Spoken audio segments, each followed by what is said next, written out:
बात सिद्धार्थ के जीवन के उस दौर की है जब वे बुद्धत्व को प्राप्त नहीं हुए थे और निरंजना नदी के तटीय वनों में वृक्ष के नीचे ध्यान करते थे।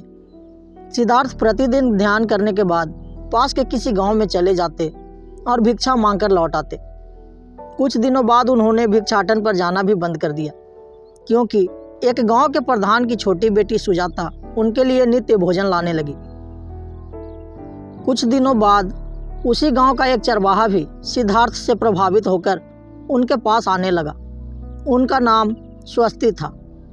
एक दिन स्वस्ति से सिद्धार्थ बातें कर रहे थे कि सुजाता भोजन लेकर आई।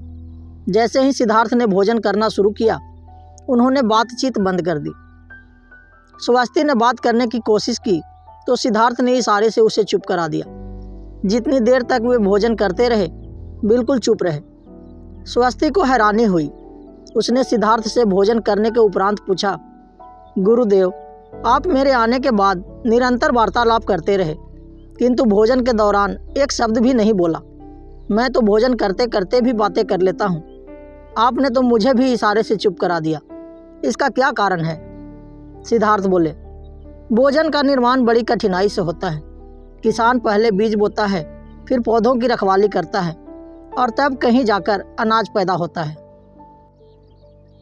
फिर घर की महिलाएं बड़े जतन से उसे खाने योग्य बनाती हैं। इतनी कठिनाई से तैयार भोजन का पूरा आनंद तभी संभव है जब हम पूर्णतः मौन हों।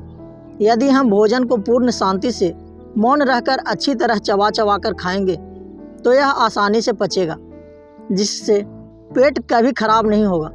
मौन रहकर भोजन करने से भोजन का श्वास नली में जाने का खतरा भी नहीं रहता।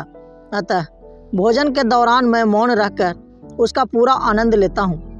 अर्थात शांति से किया गया भोजन न केवल शारीरिक भूख तृप्त करता है, बल्कि मानसिक आनंद और सात्विक ऊर्जा भी देता है। धन्यवाद।